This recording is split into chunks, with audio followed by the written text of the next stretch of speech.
Good morning, students. Welcome you all in your EVS class. Student, today we will continue with the same chapter number 5, sources of water. In this chapter, we have already discussed about sources of water and evaporation. In today's video, we will discuss new topic which is condensation. Condensation का क्या मतलब होता है? The process of water vapor changing to water is called condensation. Evaporation में हमने पढ़ा था कि जब वाटर गैस के फॉर्म में भाप बन के उड़ता है तो उसको क्या बोलते हैं? एवोपरेशन बोलते हैं. और कंडेंसेशन उसका उल्टा होता है. जब कोई भाप, कोई वेपर, वाटर वेपर, गैस के फॉर्म की चीज़ वापस से वाटर में कन्वर्ट होती है, लिक्विड में कन्वर्ट होती है, तो उसको कंडेंसेशन कहते हैं.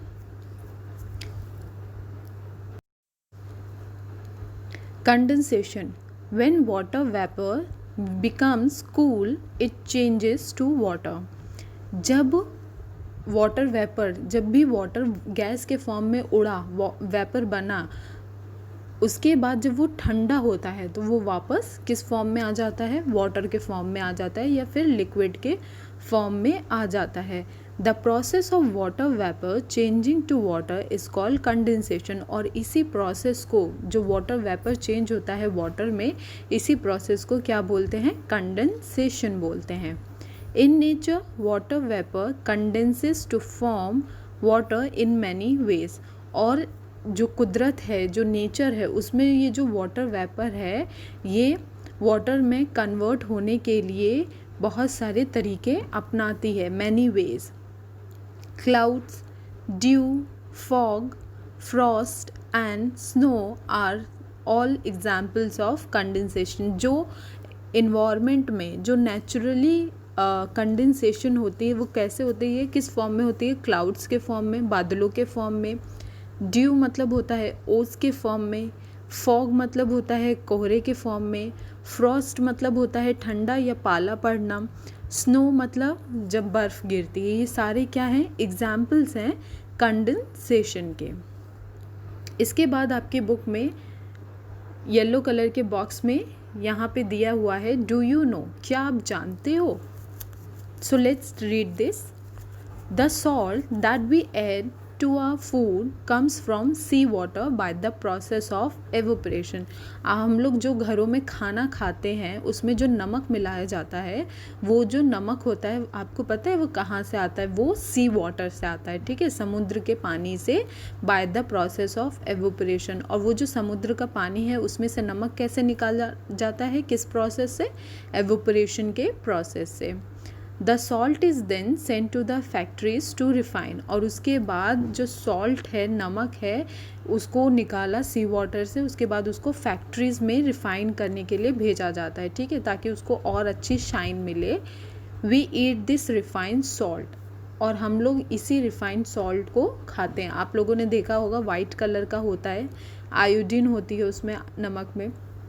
आप लोग जो घरों में शक्कर खाते हैं, चीनी खाते हैं, वो भी रिफाइंड है. ठीक है, जो ये रिफ़ाइंड चीज़ें होती हैं ये हम लोग खाते तो ज़रूर हैं बट ये बहुत इफ़ेक्ट करती हैं हमारी हेल्थ पे. आफ्टर सम टाइम हमको अपना इनटेक कंट्रोल करना चाहिए अगर हम लोग रिफ़ाइंड सॉल्ट या शुगर खा रहे हैं, क्योंकि इसमें कुछ नहीं होता, इसमें सिर्फ एम्प्टी कैलोरीज़ होती है. जो इंसान बहुत ज़्यादा हार्ड वर्क करता है, जिसके काम करने में बहुत ज़्यादा एनर्जी चाहिए, वो इसको इजीली डाइजेस्ट कर सकता है. अदरवाइज़ अगर नॉर्मल इंसान जिसको बहुत ज़्यादा काम नहीं करना रहता है और वो ये खाएगा तो उसके हेल्थ पे बुरा असर पड़ेगा. कंडेंसेशन के हम लोगों ने जो नेचुरल फॉर्म्स हैं उनको पढ़ा. अब वन बाय वन उनको हम लोग समझेंगे भी. नंबर 1 है ड्यू. ड्यू मतलब होता है ओस. When water vapor condenses on cold object like grass in the fields, dew is formed. जब वो water vapor जो गैस बना था, ठीक है, जो भाप बन के उड़ गया था वाटर, वो जब ठंडा हो के कोल्ड ऑब्जेक्ट पे, ठंडी ठंडी जगहों पे गिरता है, लाइक ग्रास. आप लोगों ने सुबह सुबह अगर आप लोग मॉर्निंग वॉक पे जाते होगे तो आपने देखा होगा हरी हरी जो घास होती है उस पर छोटे छोटे से ओस की बूंदें गिरी होती है. वो क्या है? वो एक कंडेंसेशन का ही फॉर्म है. नंबर 2 है स्नो। स्नो मतलब होता है बर्फ। When water vapor freezes in air, it forms crystal of ice called snow. Snowfall take place mainly at hill stations in winter. Snow कैसे बनता है? जब वाटर वेपर फ्रीज होता है एयर में, ठीक है, हवा चली और वो जो ठंडी ठंडी गैस थी वो कन्वर्ट होने लगी लिक्विड फॉर्म में, वाटर के फॉर्म में, और उसमें ठंडी हवाएं भी हैं, तो क्या होगा? एक क्रिस्टल फॉर्म होगा, ठीक है, एक ऐसे चमकीली चीज़ जिसको आप ट्रांसपेरेंट देख सकते हैं, वो क्या होता है? वो आइस होता है, जिसे हम लोग स्नो कहते हैं।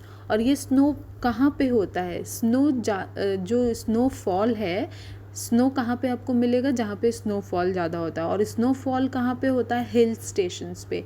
हिल स्टेशन मतलब ऐसी जगह जो माउंटेन्स हैं, ठीक है, जिनका जो एटमॉस्फेयर है हमेशा ठंडा रहता है, ऐसी जगह क्या कहलाती है? हिल स्टेशन कहलाती है। और स्नोफॉल कब होता है? विंटर्स में, ठीक है। आप कश्मीर की बात कर लो, आप मनाली की बात कर लो, ये सारे क्या हैं? हिल स्टेशंस हैं। नंबर 3 है फॉग। फॉग का मतलब होता है कोहरा।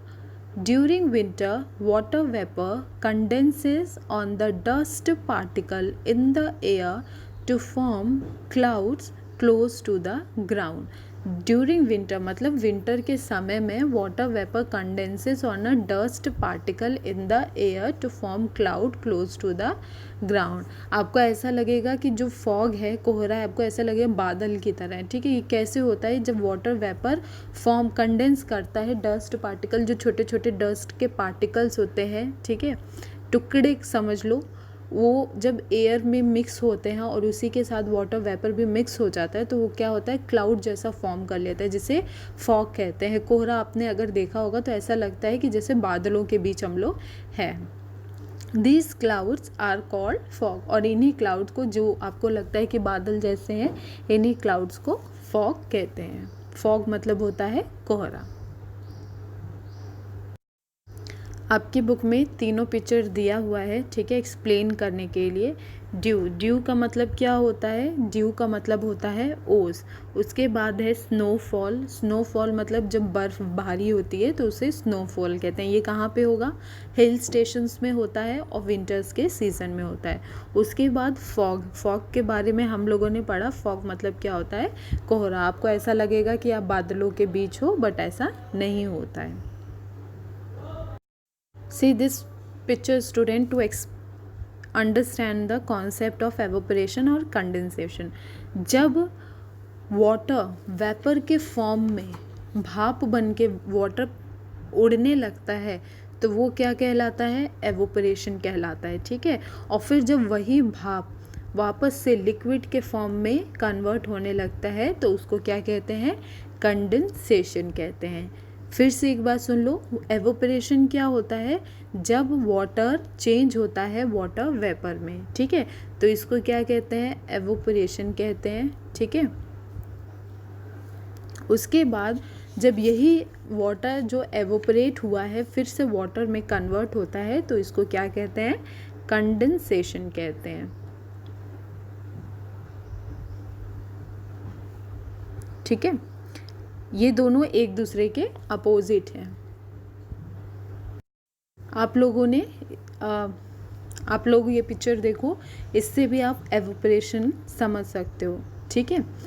एवोपरेशन क्या होता है? जब वाटर चेंज होता है वाटर वेपर में, भाप बन के उड़ता है। वो 4 कारणों से हो सकता है। गर्मी के वजह से भी, ठीक है, या फिर जब हवाएं चलती हैं, या फिर जब ड्राई एयर होती है, सूखी हवा होती है, या फिर जो एक्सपोज्ड एरिया होता है वो लार्ज होता है, ठीक है, खुली जगह ज़्यादा होती है। कंडेंसेशन क्या होता है? The process of changing water vapour into water is called condensation, ठीक है। और कंडेंसेशन नेचुरल वे में कैसे होता है? नेचर में कैसे होता है? क्लाउड के फॉर्म में होता है, ड्यू के फॉर्म में होता है, फॉग के फॉर्म में होता है, फ्रॉस्ट होता है और स्नो होता है।